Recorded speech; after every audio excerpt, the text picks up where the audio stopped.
Alors, bonsoir Serge. Oui, bonsoir, monsieur Sir.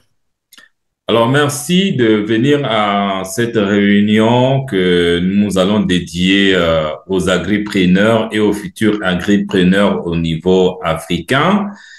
Et Oui, dans le cadre de la sensibilisation sur l'importance de l'agriculture africaine et surtout, cela épouse notre vision de faire de l'agriculture un véritable moteur de développement économique développement. de l'Afrique, capable de nourrir toute Ok, l'Afrique et pourquoi pas le monde, tout ok. en améliorant les conditions de vie des agriculteurs. Conditions de Donc, vie ce de soir, population. toi, en tant qu'ingénieur, tu vas partager tes connaissances, ton expertise sur certains points essentiels que toi, tu penses que les agriculteurs ou les agripreneurs devaient connaître effectivement pour développer la productivité, la production agricole en Afrique. Donc, je te laisse d'abord le temps de te présenter, qui tu es, où est-ce que tu fais, qu'est-ce que tu as comme expérience. Et après, maintenant, j'aurai certaines questions très importantes que les agripreneurs sont en train de se poser et que toi, tu pourras donc répondre par rapport à ton expérience. Donc, je te donne la parole pour ta présentation. Ok, merci beaucoup. Je suis Serge Kibikidi, ingénieur agronome, phytotechnicien. Donc, je suis spécialiste en production et protection des plantes. Voilà.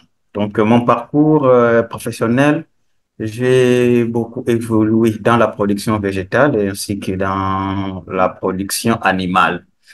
Je me suis beaucoup spécialisé dans les cultures maraîchères, dans les cultures vivrières et aussi l'arboriculture, donc culture des fruits. Donc voilà. Donc je suis aussi formateur je donne des formations dans des différentes plateformes ou différentes coopératives qui qui font l'agriculture ou les coopératives qui font l'agriculture comme leur métier pour la production économique. Voilà. En bref, c'est ce que je suis, c'est ce que je sais faire. Merci de ta belle présentation. Alors, déjà, d'emblée de jeu, là, tu es où? Tu es en République démocratique du Congo, c'est bien ça? Non, je suis à Kinkala, Ah, là, tu es à dans Kigali. Hmm. oui, la République du Congo. Là, je suis à Ok, Kinkala. ok, d'accord. Voilà. Alors, première question, est-ce que tu as déjà, en fait, observé comment est-ce que les agripreneurs travaillent actuellement, que ce soit au Congo-Brazzaville, en RDC ou partout ailleurs, là où tu es parti, et qu'est-ce que tu as relevé comme mauvaise pratique, voilà, qui empêche à ces agripreneurs-là de s'en sortir. Et quand je dis de s'en sortir, de bien vivre de leur métier, de gagner leur vie, de bâtir leur avenir, ainsi de suite. Quels sont ces différents points négatifs-là que tu as su relever dans leur manière de faire? Ok, justement, parce que ce que je peux d'abord dire en amont, l'agriculture en Afrique constitue un moteur de développement. D'abord parce que c'est 60% de ce que nous consommons ici en Afrique provient de l'agriculture. Mais malheureusement, le constat fait sur terrain. La plupart des gens qui veulent investir dans l'agriculture ou qui ont déjà investi dans l'agriculture n'ont pas suffisamment de connaissances ou des notions qui peuvent leur aider ou permettre de faire mieux ce travail pour aboutir, plutôt pour aboutir à une bonne production ou une rentabilité euh, qui peut peut-être asseoir un projet à long terme ou à moyen terme. Souvent, les gens qui investissent dans l'agriculture, peut-être comme ils n'ont pas de connaissances, ils peuvent faire la première production et la deuxième production, peut-être il va rencontrer des difficultés par manque de connaissances. La plupart des gens qui sont dans l'agriculture, ils ne veulent pas être formés. selon eux, ils trouvent que les formations, par exemple, que les techniciens ou les spécialistes donnent sont très chères. Et vous trouverez sur terrain certains problèmes liés aussi à l'utilisation des matériels. Dans tout ça, nous rentrons toujours dans l'aspect formation. Alors, deuxième problème lié dans la production, on ne sait pas quoi produire, pour qui produire, quand produire. Voyez. Donc, nous produisons à tout moment et on ne sait pas, c'est parce que, bon, on a vu quelqu'un a produit la tomate, ça réussit et bon, moi aussi je vais produire la tomate parce que ça va réussir. Bon. Peut-être lui, il a été formé pour produire la tomate et peut-être lui, il a déjà étudié les marchés, par exemple, pour produire. Bon, il sait que je vais produire la tomate pour tel client. Bon, moi, je n'ai ni connaissance ni formation, je me lance dans l'agriculture et puis je produis, j'arrive au marché, peut-être je vais perdre. Ou soit déjà avant la récolte, comme je n'ai pas de connaissances, je n'arrive pas à avoir un rendement escompté. Et ça va maintenant me décourager. Et c'est ça le vrai problème, jusque-là que nous avons Très bien. dans nos différents pays. Ah, voilà. Donc, autre problème, c'est ça. Donc, c'est toujours lié à la formation. Parce qu'il y a certaines personnes qui n'arrivent pas, par exemple, à faire les choix des semences. Il y a quelqu'un, oui, il était quelque part, par exemple, il était à l'audimat, il a vu quelqu'un dans son champ de manioc avec des très bonnes racines tubéreuses, là, des très bons maniocs. Il s'est dit que bon, moi aussi, l'année prochaine, je vais me lancer dans la production des maniocs. Et il va seulement prendre, par exemple, les mêmes boutures venant de cette personne-là et qui va encore aller planter dans son champ. Après, peut-être là où il a pris ces boutures-là, il y avait la maladie telle que la drachnose, la mosaïque. Quand lui va faire ça, peut-être il y aura un rendement faible. Et ce sont des conséquences qui font que l'agriculteur ne puisse pas vivre de l'agriculture. Donc, voilà un peu Très ce que je bien. peux dire. Très bien. Merci beaucoup, Serge. Je retiens deux raisons fondamentales qui font que OK. l'agriculteur africain n'arrive pas à vivre de son activité. La première OK. raison, c'est le manque de formation. Et la OK. deuxième raison, qui est aussi liée à la première raison, c'est ce que moi j'appellerais le suivisme. Parce que Voilà. j'ai vu un tel a fait et il m'a dit que ça marchait. Moi aussi, je vais Mhm. faire la même chose. Voilà. Mhm. Alors, moi, je suis du genre problème-solution.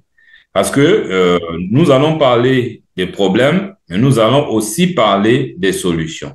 Maintenant, pour ce qui concerne les formations, moi, je pousse effectivement ta manière de voir ton constat. Je l'ai fait aussi. Et c'est pour cette raison que je me suis lancé depuis 4 ans aujourd'hui dans la création des formations et pas n'importe quelle formation. Je fais carrément des formations complètes quand quelqu'un prend et il sait ce sur quoi il doit s'attendre, partant du sol, partant de la sémence, on a parlé tout à l'heure, et tout ce qui va avec. Et en dehors des formations, nous faisons aussi de l'accompagnement sur le terrain. On ne reste pas seulement derrière l'ordinateur pour parler, et nous accompagnons aussi des personnes qui veulent vraiment réussir, qui sont prêtes à investir, à aller sur le terrain, les accompagner pas à pas. Et là, nous venons de lancer des programmes de sensibilisation tels que nous sommes en train de faire en ce moment. Parce que parfois, on fait des choses, on pense qu'on fait bien, mais on fait mal. Mais lorsque il y a un regard extérieur des gens qui sont sur le terrain pratico-pratique, alors ça peut peut-être amener à une certaine prise de conscience et pourquoi pas à changer. Donc ça, vraiment, je suis à 100% d'accord avec toi concernant la formation. Alors, il y a aussi, avant de revenir sur la solution concernant le suivisme là, moi, j'ai des idées que je vais proposer tout de suite et toi, tu en proposeras aussi. Mais aussi, j'ai aussi fait un constat, c'est que nous, les formateurs aussi, on a aussi une part de responsabilité. Parce que il y a des formateurs qui ne prennent pas vraiment le temps d'apporter à l'apprenant toutes les informations dont il en a besoin pour l'aider, pour partir de zéro jusqu'à mettre en place une activité commerciale, parce qu'il y a des gens, effectivement, qui sont venus vers moi pour dire, j'ai fait de la formation, mais après, quand tu vérifies, ben, tu te rends compte qu'il n'a pas tout appris. Il y a encore beaucoup des informations qui lui ont manqué. Est-ce que toi, dans ton expérience, tu as rencontré ce genre de formateur ou tu as peut-être fait ce genre de formation en dehors de ton cursus scolaire? Qu'est-ce que tu peux nous en dire à ce sujet-là? Oui, vous venez de soulever un point important plutôt. Dans la pédagogie, il y a un aspect important ou des types d'enseignants qu'on peut trouver dans la pédagogie. Il y a un enseignant qui a la pratique et qui peut l'accompagner avec la théorie. Il y a un enseignant qui a la théorie et qui l'accompagne toujours avec la théorie. Un bon formateur, moi je le dis souvent, un bon formateur dans notre domaine, c'est celui qui est au terrain et à l'école. Et aussi, les systèmes qu'on utilise dans des différentes formations, à des fois, ne conviennent pas ces systèmes-là. Un, nous prenons par exemple quelqu'un qui veut faire la production de l'ananas en grande échelle. Bon, vous allez dire à ces messieurs que non, comment on fait la production de l'ananas? Bon, vous allez donner la partie théorique, tout ça. Oh non, après, bon, si nous voulons avoir une production uniforme, une production modélée, nous pouvons par exemple faire la méthode de traitement d'induction florale. Bon, le traitement d'induction florale, l'apprenant va par exemple mettre ça dans sa tête. Non, on peut faire le traitement de diction florale pour avoir une production uniforme ou modeler tout ça. Bon, lui-même, le formateur, il n'a jamais fait cette pratique-là. Il n'a jamais appliqué cette méthode-là. Donc, cela veut dire que il met, il met par exemple un point dans la tête de l'apprenant. Alors, le vrai formateur, parce que moi je dis souvent, je conseille souvent aux gens de chercher les gens, les formateurs qui ont par exemple des terrains, qui vont au champ. Et aussi, il faut au moins faire l'évaluation à chaque moment. Si par exemple, nous avons formé 100 personnes, bon, ils sont sur terrain. Est-ce que le formateur a aussi le temps d'appeler ou de vérifier quand même par message ou par téléphone, de vérifier si celui qui était venu suivre la formation a quand même un terrain où il fait ne fût-ce que quelque chose. C'est ça aussi le problème. Parce que beaucoup sont des formateurs, mais ils ont encore des difficultés sur le plan pratique. Et ce sont ces mêmes difficultés qu'ils transmettent aussi aux apprenants. Donc c'est là le problème. Parce qu'on les rencontre souvent. Parce que bon, il y a ce que nous appelons, nous, les agronomes de bureau et les agronomes du terrain. Donc, c'est différent. C'est vraiment différent. Donc, voilà ce que... En tout cas, c'est très important ce qu'on est en train de se dire parce que effectivement, ça sert absolument à rien de donner des informations à quelqu'un, de lui bourrer la tête, si OK. après, on ne se bat pas pour continuer à l'aider à transformer ces informations en actions et en produits. Voilà. Voilà. Ça sert absolument à rien. Et c'est pour cette raison que certaines personnes pensent souvent que ce que nous proposons comme formation est cher par rapport à l'Afrique, par rapport aux réalités africaines, parce que personnellement, je trouve inutile de donner une partie de l'information à quelqu'un tout en sachant que cette seule partie de l'information ne va même pas l'aider à mettre en œuvre son projet. C'est ça. Et ça, c'est important qu'on se le dise. ça va aider non seulement les formateurs, ça va aussi aider les apprenants. Mhm. Et oui, ça sert à rien. Dans l'introduction de cet entretien, j'ai parlé de la vision. La vision, c'est faire de l'agriculture un moteur de développement économique, nourrir le continent, améliorer la qualité de vie des agriculteurs. Mais si on donne les informations dont on ne se rassure pas que les gens vont transformer ces informations en actions et en produits, mais nous n'allons jamais atteindre cette vision. C'est d'abord ça. Effectivement. Et on se demande, je me pose même les questions de savoir si nos amis formateurs ont ce genre de vision ou ça s'arrête seulement aux intérêts pécuniaires. Bon, je fais mon business, ça s'arrête au niveau business. Et ça n'aide personne. On peut gagner de l'argent Oui, oui, aujourd'hui, oui, mais demain, on en c'est aura ça. encore besoin. Et donc, ça, Mhm. c'est très important. Et j'ai aimé aussi la manière dont tu as dit, il y a des formateurs qui ont la théorie, et donc ils transmettent dans la pratique, ils continuent à transmettre la théorie et il y en a d'autres qui ont la théorie et la pratique.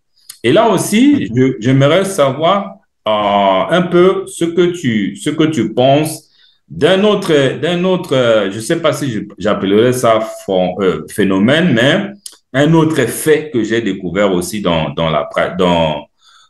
par expérience, c'est qu'il y a par exemple des gens qui m'appellent pour dire, Jean-Cyr, j'ai besoin d'une formation, mais ça doit être vraiment une formation 100% pratique, par exemple. Moi, la théorie là, je n'en ai pas besoin. Moi, il faudrait que ça soit une formation pratique.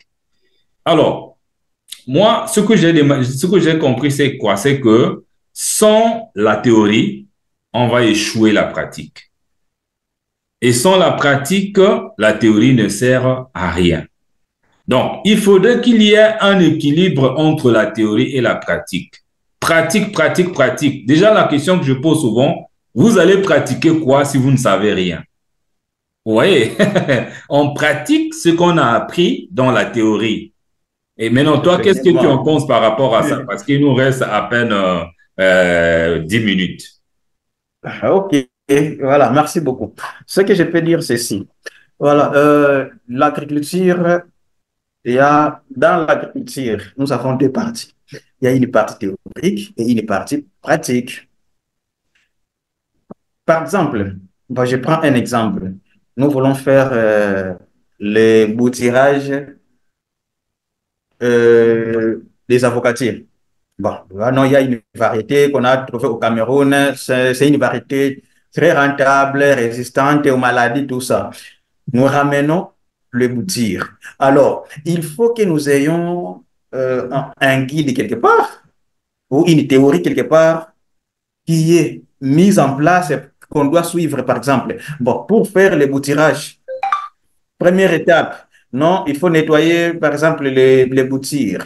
Il faut les faire comme ça. Il faut, par exemple, mettre dans les hormones de boutirage. Il faut faire ceci. Il faut arroser autant de fois. Donc, il y a déjà un canevas, un programme. C'est ça ce qu'on appelle maintenant la théorie. Alors, nous commençons par la théorie pour aller ou finir à la pratique. Donc, c'est lui qui se dit que moi, je passe directement à la pratique. Je n'ai pas besoin de cette théorie-là, c'est très dangereux. C'est très dangereux parce que il y a souvent certaines étapes où vous n'allez pas respecter parce que l'agriculture maintenant, c'est l'agriculture de précision. On produit, par exemple, pour avoir un bon rendement. Alors, il y a des étapes à suivre. Vous voyez? Donc, on ne peut pas quitter. On ne peut pas, par exemple, supprimer la théorie et passer directement à la pratique. Non. On doit toujours commencer par la théorie pour finir à la pratique. Très Donc bien. voilà. C'est même rigolo. Il y a une dame qui m'a appelé à cela 2 jours pour me dire, Jean-Cyr, j'ai besoin d'une formation, mais une formation là où 30% seulement théorie et 70% la pratique. Donc, on vient en salle juste pour 30 minutes, après 1h30, on est sur le terrain. Je lui ai posé juste une question, mais qu'elle m'a même pas répondu. Je lui ai dit, OK, prenons le cas de la culture de maïs. D'accord. quand tu parles Mhm. 70% ou encore 30% théorie et 70% terrain, qu'est-ce que ça voudrait dire par là? Prenons par exemple l'étude de sol. Avant de cultiver le maïs, Mhm. tu dois Mhm. connaître quelle est la texture que le maïs Voilà. Mhm. aime pour Ok. bien se développer. Alors, qu'est-ce qu'on va faire dans ce sens-là? Est-ce on va venir d'abord en salle pour dire, bon, le maïs aime le sol limineux ou bien argileux, tout ça là. Maintenant, Ah, après, on va sur le terrain, on va tester le sol et après, on revient en salle pour dire, bon, on passe à la ouais. prochaine étape, c'est, bon, le choix des semences. Bon, on vous donne la Mhm. liste des Mhm. meilleures semences. Après, on arrête et on va aller chercher les semences et tout ça là. Et après, on revient. Donc, c'est ça pour toi. Euh, et 70% pratique et 30% théorie. Elle m'a jamais répondu. Oui, c'est rigolo. Ah, ah oui, c'est ça justement. C'est ça justement. Ah, c'est ça justement. Mhm. OK, bien. Mais donc, euh, je sais que même ceux qui vont suivre cette vidéo savent que nous aurons beaucoup de choses à se dire, à leur dire, beaucoup d'informations à leur partager. Ce n'est qu'une introduction, mais on va continuer parce que là, nous parlons d'une manière générale, hein. Mais après, Ouais, ouais, j'aimerais que dans des prochaines vidéos, que nous puissions parler de spécificités, quelques informations clés qu'un agriculteur doit voilà. avoir pour bien démarrer dans cette aventure pour qu'on arrête vraiment l'agriculture. Tout à l'heure, tu as parlé de l'agriculture de précision. Effectivement, aujourd'hui, l'agriculture, ça devient comme une équation mathématique. 1 plus 1 égale 2. Si on fait 1 plus 0, bon, on n'aura jamais 2. Donc, on va Oui, c'est revenir ça. là-dessus parce que effectivement, les Africains en ont besoin. Bon nombre d'entre nous faisons encore l'agriculture traditionnelle. Et quand je parle de l'agriculture traditionnelle, on joue au jeu de hasard, mais avec des Voilà. nouvelles contraintes, avec tout ce qui Ah va ouais, avec, ouais, franchement, ouais. ça va nécessiter quand même que nous ayons de la précision. Alors, Voilà. maintenant, pour parler du deuxième point, tu parlais, tu dis le suivisme. Voilà. Pour moi, la solution contre le suivi, c'est-à-dire que pour savoir qu'un business est rentable et que je peux m'engager avec beaucoup de garanties, tout en sachant qu'un investissement 100% sûr, ça n'existe pas, pour moi, c'est l'étude de marché. C'est l'étude de Ouais, marché. Et ça aussi, beaucoup ouais, ne c'est font ça. presque pas ou ils font mal. Et toi, Ouais. qu'est-ce que tu en penses à ce niveau-là? Ok, c'est ça justement. Donc, le vrai problème aussi, c'est celui-là. On produit, on ne sait pas pour qui produire et quand produire. Tout ça, c'est parce que, bon, nous faisons l'agriculture d'une manière là, non contrôlée. Parce que ce qui est important, c'est de savoir, c'est de connaître d'abord les besoins du marché. Si par exemple nous voulons faire une production pour un marché non connu, par exemple, bon, on sait que nous sommes au Congo-Brazzaville. La population de Brazzaville aime par exemple tel produit, tel produit, tel produit. Bon, maintenant, il faut au moins travailler sur ce qu'on appelle les calendriers agricoles. C'est ça, justement, le calendrier agricole. Alors, pour arriver à établir un calendrier agricole, nous devons d'abord commencer par la formation parce que c'est par là maintenant qu'on aura tous les éléments possibles qui nous permettront de connaître les marchés, par exemple. Bon, je prends un exemple. Nous sommes pendant la saison pluvieuse. Bon, qu'est-ce que nous remarquons sur les marchés? Il y a augmentation des prix des oignons. La plupart d'oignons qu'on trouve sur les marchés sont des oignons importés. Et pourtant, nous avons des variétés qui s'adaptent très bien à la saison des pluies. Par exemple, Arès, une variété d'oignon rouge qui s'adapte très bien. Donc, quelle que soit saison A, saison B, on peut faire cette culture-là. Donc, pour dire que si, par exemple, nous faisons notre oignon pendant la saison des pluies, par exemple, nous allons gagner de l'argent. Donc, pour dire que les aspects de l'étude du calendrier agricole et les marchés sont des aspects très importants. Alors, si par exemple, on peut aussi procéder pour une production ciblée. Bon, on se dit, par exemple, il y a une entreprise ici qui achète les fruits de la passion. Je vais d'abord aller leur proposer. Bon, moi, je suis producteur des fruits de la passion. Est-ce que vous Bon, ça va pouvez bientôt couper, hein. acheter? Serge, Ah, ok. on est obligé Donc, on est obligé de couper là parce que il y a ok, programmé ça c'est pour bon. quelque... Bon, Nous voilà, en allons, résumé, ce que je peux dire. oui, Oui, donc en vas-y. résumé, ce que je veux dire, donc, il faut qu'on puisse d'abord faire une étude du marché très bien et aussi avoir un bon calendrier agricole pour avoir une rentabilité vraiment importante dans l'agriculture. Très bien. Nous ferons une vidéo Euh, spéciale là où nous voilà, parlerons du calendrier agricole. Et je pense que ok, prochainement, nous allons même faire un direct sur YouTube. Et comme ça, pendant que nous sommes en train de parler, ceux qui suivent peuvent poser des questions et ça va ok, énormément aider tout le monde. Voilà. Donc, voilà. merci Serge du temps que tu as consacré. Et je crois que notre Merci. Merci. Je crois que notre communauté a pu retenir quelque chose et non seulement retenir quelque chose, mais je vous invite à mettre en œuvre ces informations que nous venons de mettre à votre disposition concernant la formation. Nous devons nous former. Nous devons nous battre à créer, à mettre un budget de côté pour nous former parce que c'est très important. Mais tout à l'heure, Serge a parlé de calendrier agricole. Effectivement, ça ramène toujours à la formation.